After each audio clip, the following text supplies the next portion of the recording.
Hey, good morning, Crossroads. Good to see everybody. Good to see you guys. Good to see you. Hey, my name is Brian. I'm the lead pastor here. Grateful that you be with us today. If you're here with your family for the first time, welcome. And you should just know that our mission here is to lead people to discover Jesus and follow him fully. And our hope is that we can help you do that any way possible. We have prayer stations at the front or in the back during service or at the end of service. If you need anything, we'd love to be able to connect with you that way. But again, our mission is very straightforward. We want you to be able to know who Jesus is and then follow him.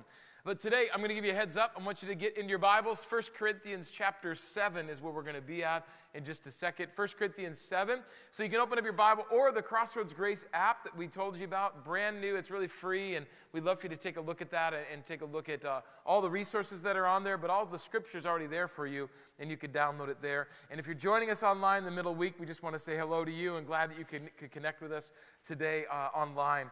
But today, we're starting a brand new series that is called Stronger. And it's a series looking at how we can be strong in life as being single. But before I jump into this kind of this series, I think it's important that I just kind of let the cat out of the bag. There is some bad news I need to let you know about. And it has really rocked the single community in some really amazing ways. And just to let you know, just right out of the chute, Tim Tebow is married now, everybody, okay? So single people, everybody, and he married she's really bad. I mean, she's like, what, a Miss Universe or something? So, I mean, and he's horrendous looking. So, I mean, we're just really glad that Tim is, but Tim Tebow is like one of those ones that every single woman everywhere when they heard about it was like, no, he can't be married. I thought I was the one. And every single male was like, yes, the chump is off the market, now I have a chance at ladies everywhere. But Tim, he's an interesting guy because his singleness fascinated the world because he seemed to be this unicorn in amongst horses everywhere. He's just an amazing guy. I mean, he's good looking, whatever, right? He's a good looking dude. He's a two-sport professional athlete, Heisman Trophy winner. He's a sports commentator. He's wealthy. He's actually he's the founder of the Tim Tebow Foundation, which put on the Night to Shine event, which we had just here on Friday. And stay tuned at the end of service. You're not going to want to miss the video we have for that, so please make sure you're there for that. But more importantly than anything else, he has a heart for Jesus bigger than anything you've ever seen. Just loves Jesus. And what sits on top of his life and his commitment to honor God is really his singleness. I mean, he was the poster child for staying pure before marriage and honoring God in his relationships, and it's just crazy. But now that Tim is done and he's like out of the single market, people are like, well, now who do I look to? Because at first you were like, well, gosh, if Tim can do it, then maybe I can do it too. Because being single is hard. It's hard in this world. And you have to look at somebody to be able to understand what to do when you're in that situation and when you're in that season of life. But you might not know this, but do you know who else was single? Jesus. Yeah. Jesus was single. I know, amazing, mind-melting moment, but he was single. And we forget that part of Jesus, which is part of the reason I think that we sometimes forget this group of people also. And at Crossroads, we've been guilty of that. We have all kinds of series that we talk about relationships and marriages, and we inadvertently forget about this large group of people in our church and in our community that are single. But as you look at the research, you'll find that they're not alone in this world. 2017, the United States did the census, and they found 110.6 million Americans are single that are above the ages of 18, which is about 45.2% of our population. And that number is actually growing. There's more and more people that are becoming single. Now, and here's a reason. There's a couple of reasons why this happens, or a few reasons, I should say. People are choosing to get married later and later in life, if at all. Divorce continues to splinter families all over the place. There's death that happens that causes people to be single. People haven't found Mr. Right or Mrs. Right, so they're holding out until they find the right person. And there's just some people that just say, hey, I think I'm just going to be single. That's just kind of what I want to do. But regardless of whether you're married here today, or you're engaged, or you're in a relationship, or you're single for whatever reason, it's really important that we get this conversation regarding singleness correct. Because the reactions that single people get from other people when they find out that they're single is honestly comical. I've had some people that kind of told me that we're single. They said, usually we get one of two reactions. One, if somebody finds out that we're single, usually we get the sympathetic sigh, the like, oh, Or if the person goes varsity, they get the head tilt and the sigh. You know what I'm saying? Like the, oh, like a dog that heard a whistle. Like, oh. As if being single is a disorder that you're sorry that they got, Listen, single's not a disorder. It's actually a good thing. In the Bible, singleness is applauded, not avoided. Which is why we need to devote these next 3 weeks to looking at what it's like to be single in our world. And we want to spend time looking at how you can be single and strong at the very same time. There is no weakness in being single, but an amazing opportunity and blessing that comes with that. However, for those that do desire to be in a relationship, it's a changing world that we live in. A very changing world. And the ability to follow God and what He wants to do is becoming harder and harder in our life. Which is why it's important that we look at how God tells us to be single and then what it looks like to get into a relationship, but then how you honor Jesus through everything and strengthen that relationship through that whole process. And a series like this might actually kind of make a few questions pop up in your brain, and some of which might be from our non-singles and our marrieds and our dating people that might say, well, listen, Pastor B, man, aren't you concerned people are going to check out for the next 3 weeks in the series? And maybe some of you are thinking, man, I could like sneak out the back, ain't nobody going to know because this ain't for me right now. And I would just say, let's be practical for a hot minute, just for a second. The reality is that singles sit through sermon after sermon after sermon about marriage, and we continue to say, hey, keep coming, you're going to get something out of it, we want you to grow from it. So I just think that the same medicine we ask them to take is effective for us all to be able to, relationship or not. In fact, in my conversations with some single friends, you know what they told me over and over? They said that married people and their relationships are what they need the most to see.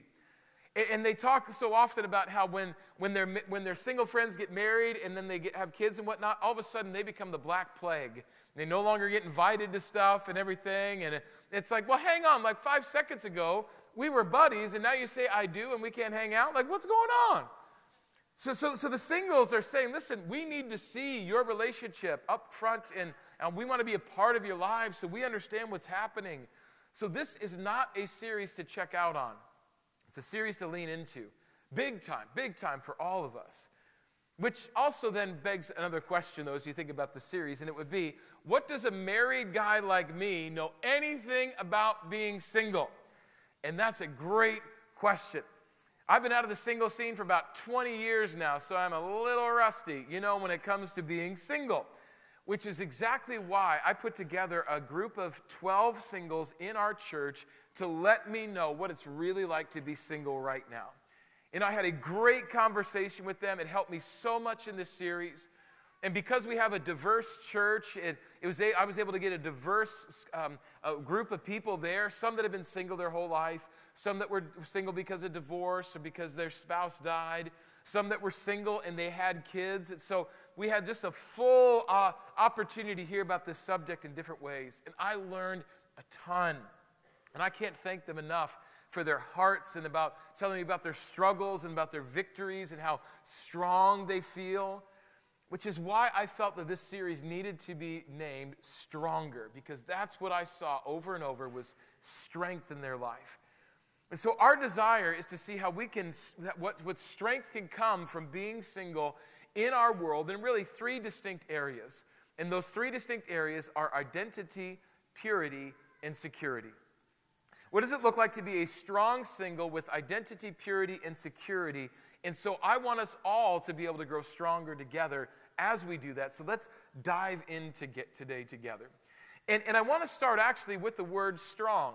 And strong is a really important word because it's an adjective, and the definition of it is able to withstand great force or pressure. I love that because that truly is the greatest definition of being single in our world today. Because there is no doubt that if you are single, you will have to withstand great force and great pressure, especially as a Christian. The world around us will tell us that we aren't complete unless we have someone with us. But that doesn't necessarily mean that you get married. 51% of men, 48% of women will get married at some point in their life. But so often, our culture tells us, and even sometimes the church tells us, that we're not strong if we're single, that we need to be in a relationship, we have to be married. And they might even point to some scriptures when they're doing that. Genesis chapter 2, we read that God says, the Lord God said, "It is not good for the man to be alone. I will make a helper suitable for him." The wisest man that ever lived, King Solomon, said this in Ecclesiastes chapter 4. "Also, if two lie down together, they will keep warm. But how can one keep warm alone? Though one may be overpowered, two can defend themselves." So in just those quick readings, you would think that God's kind of saying, well, hey, listen, you're going to need to be in a relationship in order to be godly. You need someone in your life so that you're doing life together, and that way you can be strong. And while there is truth that God says we need to live this life together, last week we talked a whole bunch about that we need people to live with and to be together with, that doesn't necessarily mean that has to be a romantic relationship. Doesn't mean that that has to be a married relationship, because there is strength in being single and also being in a relationship and community with other people. Because again, the world will tell us that you shouldn't be alone, but God says something different. But if you start to buy into that cultural narrative, all of a sudden these questions are going to start popping up in your mind. And you start thinking, well, gosh, who am I if I'm not in a relationship? What if I do if I never get married? Or if I'm not married anymore? Like, what then? And if all the world tells us is that if we're not with someone, then we're not something. If the world tells us that, it starts to play with our head. And we start to ask all kinds of things. And if we buy into that line of thinking, it's easy to see why Christians and non-Christians have so many pressures that are on them. And let's just take one of those pressures in particular today. I looked at a Barna Research Group study that looked at 1,100 people, and they asked them questions surrounding the idea of cohabitation. So let me clear the air a little bit and explain what that is. Cohabitation is when two people are in a relationship together and they decide to live together before they're married. And so this isn't about judging anything. This is more about just looking at the data that came out of the study, just to find it interesting. And so of the 1,100 people that were surveyed, we found that 41% of practicing Christians said that it's okay to cohabitate before marriage. And 88% of people that had no faith said it was okay. Now, this slide here actually tells you how it broke down. And the breakdown is interesting, that 9% of the people that said it was okay said it was because it was convenient and practical. Just made sense, which a little bit dovetails into the 5% that say, oh, it's just cheaper. We just have rent together. It's so much easier, which I always am just wondering. So what you're telling me by that rationale is that if you weren't living together, you'd be homeless. Like, is that the only way that this whole thing could work? And I just don't think that's true. So let's just call it for what it is.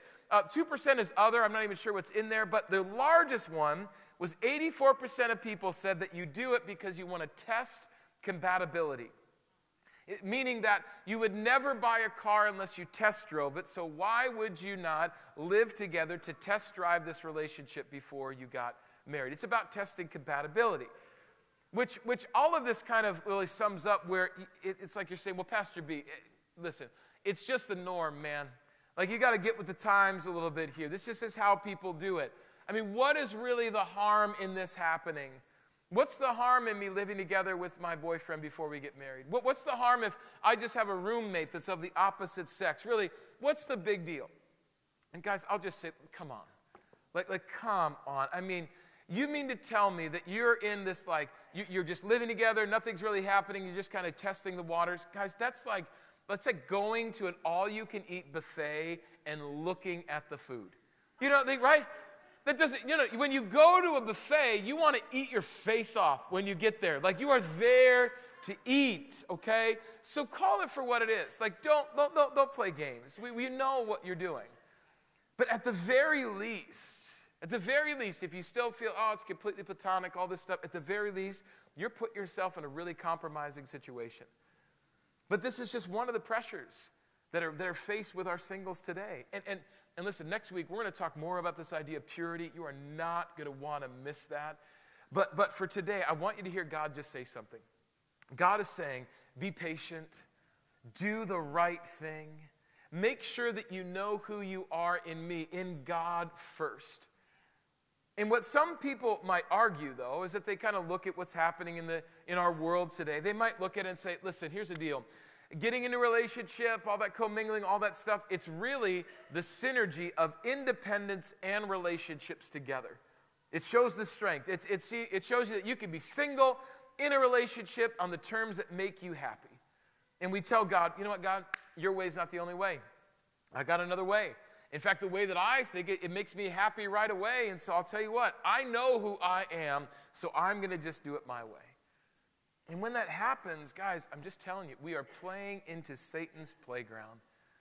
Because if he can get us doubting who we are and make us think that our definition of who we are is found in someone or something, he's accomplished his goal of distracting us from the truth. Because the reality shows us that by living this way outside of God's will, it's not an increase in independence. It's a decrease in identity. We just don't know who we are, and that's the opposite of strength.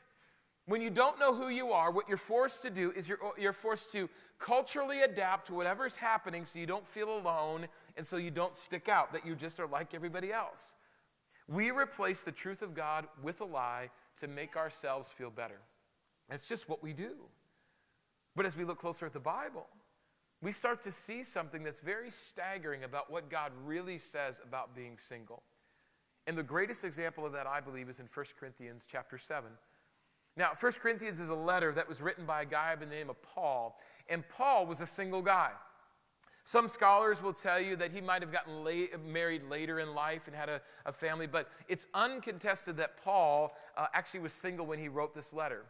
And he wrote this letter to a church in the city of Corinth. And Corinth was a hotbed of sexual mischief and impropriety. I mean, you cannot read this book and not get a little hot and think, oh, Lord, woo, what is happening in this city? You know, it's just crazy. And so Paul is writing to these people. He's telling them all this stuff they should be like avoiding. And his words are so piercing, but yet so encouraging to our conversation around being single. And Paul says this in 1 Corinthians 7. Listen to these words starting in verse 32. Paul says, I would like you to be free from concern. An unmarried man is concerned about the Lord's affair, how he can please the Lord. But a married man is concerned about the affairs of this world, how he can please his wife, and his interests are divided. An unmarried woman or virgin is concerned about the Lord's affairs. Her aim is to be devoted to the Lord in both body and spirit, but a married woman is concerned about the affairs of this world, how she could please her husband. I am saying this for your own good, not to restrict you, but that you may live in a right way in undivided devotion to the Lord. Now, this is a really important verses that we just read, but one thing that stuck out to me was actually the first line that we read. I would like you to be free from concern, it says. Free from concern. And when you read this, you must ask yourself, well, what is there to be concerned about? Because when we hear concern and somebody says they have a concern for us, we get all defensive, don't we? What are you talking about? You don't be concerned about me. I'm fine. I am totally fine. You worry about you. Don't be concerned about me. Because we see concern as a sign of weakness. That if we're concerned, then there's something that's not right in our life. But let me just ask you, if the car mechanic says he's concerned about your brakes, you don't ignore the mechanic, do you? You get your brakes fixed. If the doctor says, I got to tell you, I've got some real concerns about your heart, you don't ignore the tests and call the guy a quack or say, you know what, I'm the exception to your rule. I'm just going to be fine. No, you do whatever it takes in order to fix your heart. That's what you do. If your child's teacher calls you up and says, I've got some concerns about your child's behavior, you don't blame the teacher. Let me say it again. You don't blame the teacher. Any teachers here? Give me an amen at all, right? Ain't my fault your kid's all jacked up, right? Hey, you take care of your own business, right? You work with your child if there are concerns. So when Paul says, hey, I want you to be free from concern, what this means is that there must have been something he was concerned about that they weren't free from, that he wanted them to be free from. And whether we want to admit it or not, the exact same thing that Paul was concerned about here is the same thing that singles are concerned about and we all are concerned about. And he was concerned about identity. He was concerned about identity. Remember, he was saying, I don't want you to be divided. I don't want you to have any division in what you're thinking. Because we all struggle on this idea on some level in our world. And we don't even have to believe in God to know that this is true. If you're here today and you have no connection to God, you don't believe in Jesus at all, you still have these inner identity struggles that happen. Tell me this isn't true, that you struggle with where you're at in your job. Who are you in your job? You have concerns about making enough money so that people will think you're successful. You have concerns about whether being a stay-at-home mom or being a stay-at-home dad is going to be enough for you. Don't you struggle and have concerns that you want people to know you more than anything, that you'll do anything you can so that somebody will know who you are?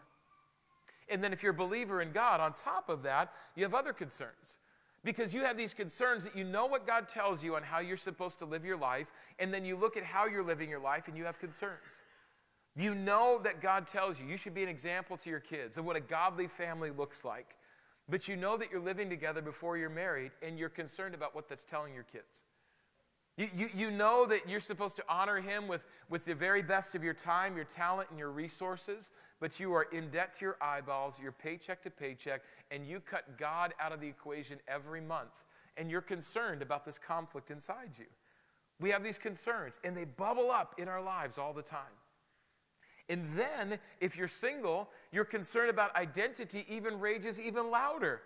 Because not only are you fighting the inner desires of your heart, but then you're also having to fight the concern and the comments of other people. Isn't it true that people feel like they have the right to touch your life as a single person, much like a pregnant lady in public? You know, like, oh, let me touch your belly. Get your hands off my belly, right? That's none of your business. And as a single person, you're saying, get your hands off my life. Get your hands off my life. You don't have any right.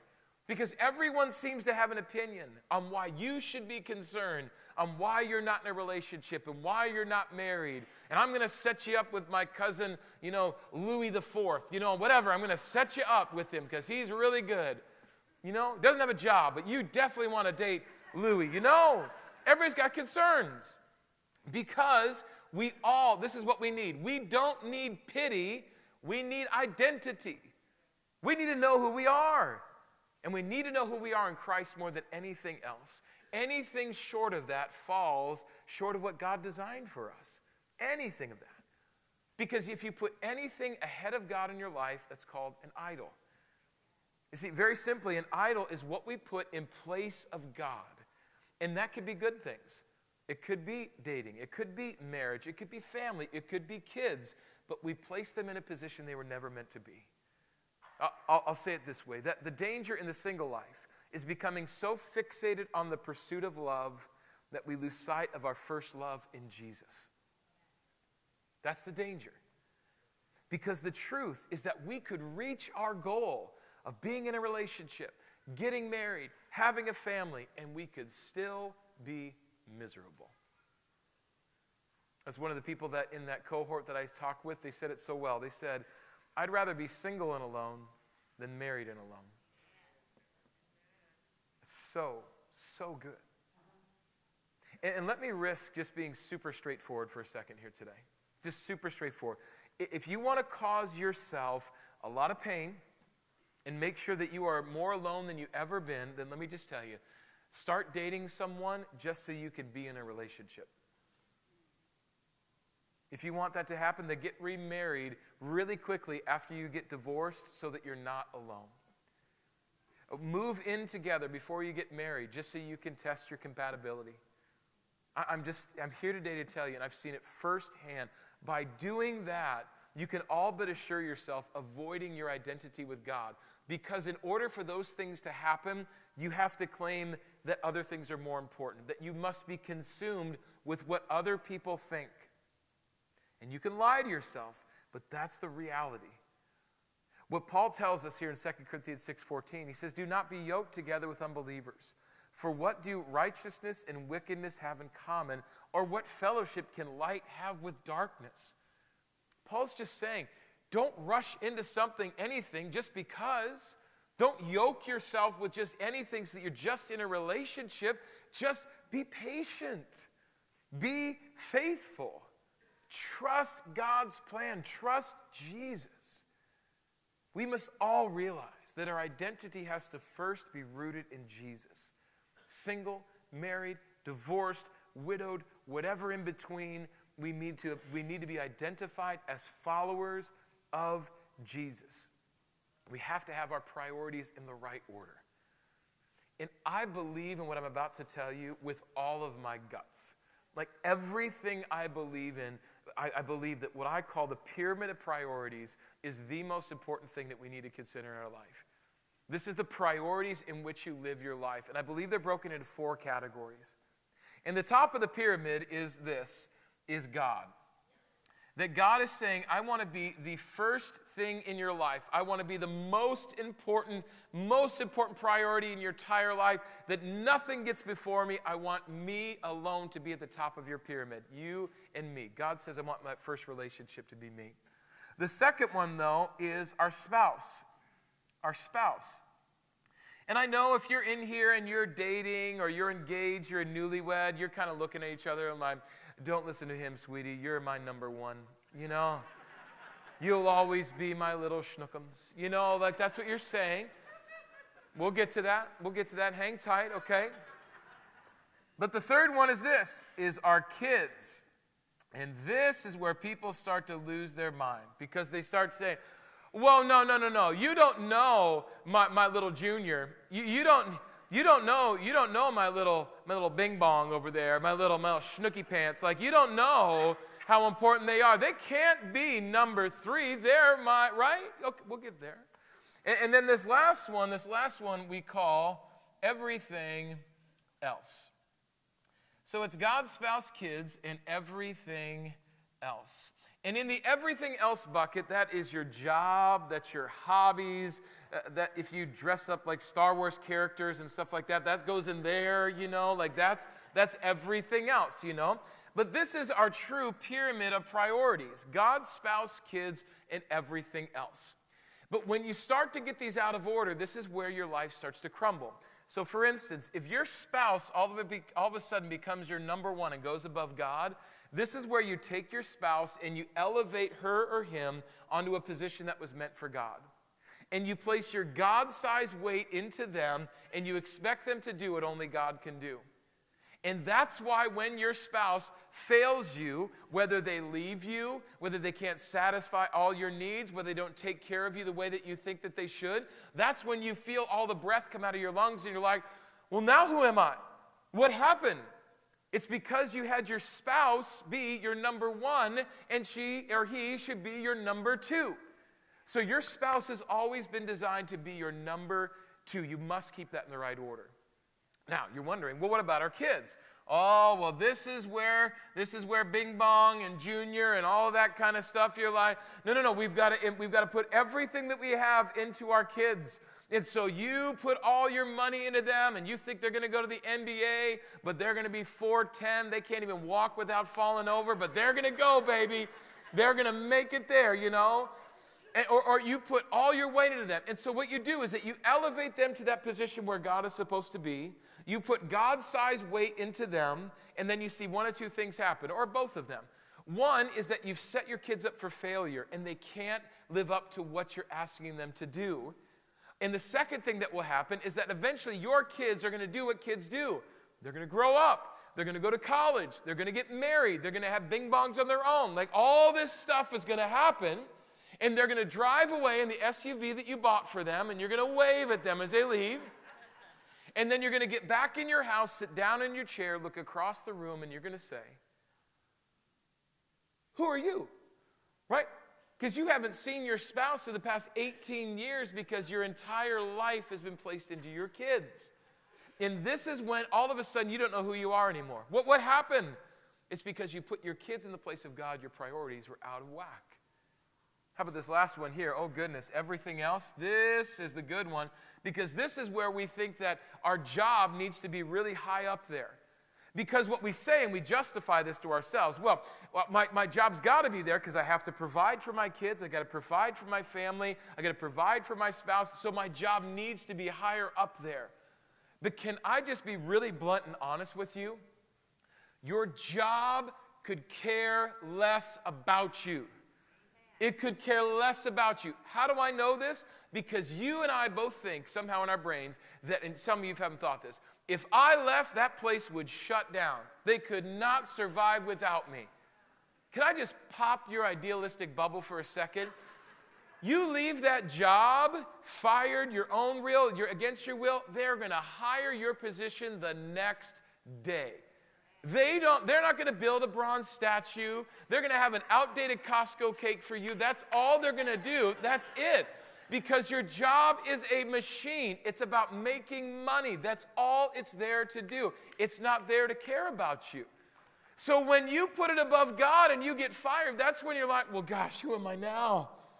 Everything I had was put into my job. What am I supposed to do now? It's because your priorities were all out of whack. But you're probably saying, what in the world does this have to do with single people? Because they don't have a spouse, they don't have a kid, so what are they supposed to do? Great question. Chill out. Let me answer it for you, okay? If you are single today, what you have going for you is that you don't have all this other stuff to have to worry about right now, and you can focus on God completely. Right? Paul would say you don't have to be divided. You have an undivided heart. And I'm telling you right now, do you want to know the most attractive, the sexiest thing you could possibly do for somebody? Is you could have the strongest relationship with Jesus ever. And you could have your identity found in Him. And then if so, by God's grace, He provides somebody else that has a strong relationship with Jesus and their identity is in Him, then you get together and you're stronger together. You have a unified direction that you're going in, and you don't have them, they don't need to be something that they're not, because God is already what He needs to be. And so you have already set yourself up for success. But it starts with having your priorities right. You must have God first, and then everything else after that. You must, because here's the reality. Being single is not a condition to be cured, but an opportunity to be embraced, to be embraced by that. Paul says so much in 1 Corinthians 7, starting in verse 36. He says, if anyone is worried that he might not be acting honorably toward the virgin he's engaged to, and if his passions are too strong and he feels he ought to marry, he should do as he wants. He's not sinning. They should get married. But the man who has settled the matter in his own mind, who is under no compulsion but has control over his own will, and who has made up his mind not to marry the virgin, this man also does the right thing. So then, he who marries the virgin does right, but he who does not marry her does better. Woo! You never read that verse before, did you? Right? He just says that if you don't get married, you're actually doing better. He says you're doing better. And here's the thing. I once heard singleness compared to a fly on a screen door, that those that are in want out and those that are out want in. Okay? Right? You'll get it. You'll get it. It's okay. Yeah? Paul's saying, listen, hey, just check it out. Marriage is complex. It is hard. You will be divided. I am married. I get it. I totally understand it. Add kids into the mix, it starts to get even more divided. So he's saying, be careful. Be careful when you get in that type of relationship, which is why he is saying, if I had it my way, y'all would be single. Y'all would be single because it's that much easier to focus on God. And in fact, being single might even be the better thing to do. That's amazing to think about. Now listen up for a second here. If you're married today, this is not a get out of marriage free card, okay? Like, I don't want you going home and be like, all right, hey, we need to sit down. Pastor B gave me a verse. Looks like we're better off single. So just gonna, right? I will smack the sunshine right out of you if I ever hear you saying that, you know? It's not what that is talking about. You've got a relationship, you work at it. But Paul is saying, guys, listen, I can see a whole lot of benefits to being single. And the greatest reason is that it gives you a singular focus of identity. And this is where you get the greatest amount of strength. That in our singleness, we are able to keep our priorities in a better order. Because there's less to manage. There's less to get in the way of God. But guys, no matter what season of life you're in, single, married, divorced, dating, whatever, we all wrestle with identity. Who are we? Who does God say that we are? And I love what Paul says in 1 Corinthians 7. He says these words, nevertheless, each person should live as a believer in whatever situation the Lord has assigned them, just as God has called them. That is so important. He says each person, so it's individual. He says that in whatever situation, he says each person, in whatever situation that they're in, what should they do? They should live as a believer. That you don't put your faith in what you believe on the side so that you can entertain yourself in this arena and just do what you want. He's saying, no, whatever situation that God has placed you in, live as a believer. So if you are single, live as a believer. If you are married, live as a believer and lead your marriage well. If you are married with kids, then in that situation, you need to lead your family well. If you are a leader of a school or a leader of a business, then you need, with that situation, live as a believer.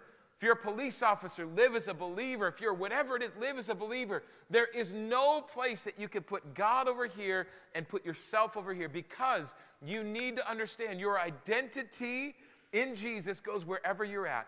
Live as a believer no matter where you're at. This is so great for words for all of us. Live as a believer in whatever situation God has assigned you. Has assigned you.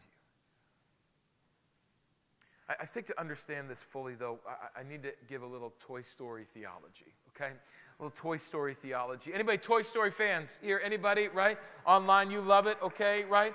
So we got Buzz, we got the dinosaur dude, we got Woody, and the deal with Toy Story is that you know when you arrive, when you get we get Andy on the bottom of your feet. You know, you want to have Andy, you might maybe Danny, but probably Andy on the bottom of your feet, right? Because that way you know that you're Andy's toy, that he has actually said you're one of mine.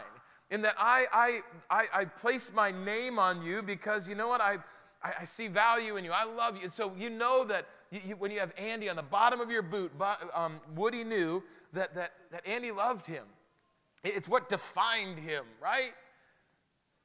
And so my question for us all today is what's written on the bottom of the boot of your life? Like what defines you? Where's your identity in? Is your identity, does it say on the bottom of your boot, future spouse? Does it say husband? Does it say wife? Does it say daddy? Does it say successful? Or known? Or popular? What does it say on the bottom of your boot? Because what's on the bottom of the boot of your life is what defines you. I'll actually say it this way, that the reality is that however what your identity tells you who you are and whose you are. Your identity tells you who you are and whose you are. What's on the bottom of your boot and on the bottom of the boot of your life says exactly who you are, because it's what defines you. And so my prayer and my hope more than anything else is that we stop allowing the world to define us of what we need to be and what we need to do and what we need to have. And instead of having all of that stuff define who we are, that on the bottom of our boot we would simply have Jesus. That it would be Jesus that defines who we are, that this is our identity. That we say, Jesus, you are the one that I care about the most. Jesus, you are the one that I thinks the most about me. Jesus, you are the one how I define my life. Jesus, you are the one that our identity would be found in Him alone. Because I'm just here today to tell you that if you try to have your identity in anything other than Him, you will always feel lost. You'll always feel like you need to erase it and put something else on there. Your priorities will always be out of whack. If you really think that a relationship is going to solve that, you're just messing with yourself. You're lying to yourself. If you think a job or a spouse or all those things, it's only Jesus. It's only when we put our hope and our faith and our trust in Him and let Him ride on the bottom of our soul that we actually start to live. And so I just hope for you today that you can find your identity in Jesus. That who He says you are is what is most important. And as you do that, you'll understand that your identity tells you who you are, but more importantly, whose you are. Let's pray. Mighty God, I love you so much. And I love the fact that you have said that we are more than just what this world says. That you tell us and call us to something greater than all of that. That you, Lord Jesus, you have given your life up so that we could have a totally new life, a totally new name. And that on the bottom of the soul of our soul would be your name, Jesus. That through you we would be found complete. And so, God, I just pray that as we sing the words of these songs, as we think about what this means, that we would realize that what you say is more important than anything else. And that we wouldn't fall into the peer pressure of this world or collapse under its weight, that we would lean into your strength and know that who you tell us is the most important thing. What you say that we are is the most important thing. Write your name on the bottom of our soul, Jesus. We love you. We thank you. It's in your name we pray. Amen. Why don't you stand to your feet? Let's worship together.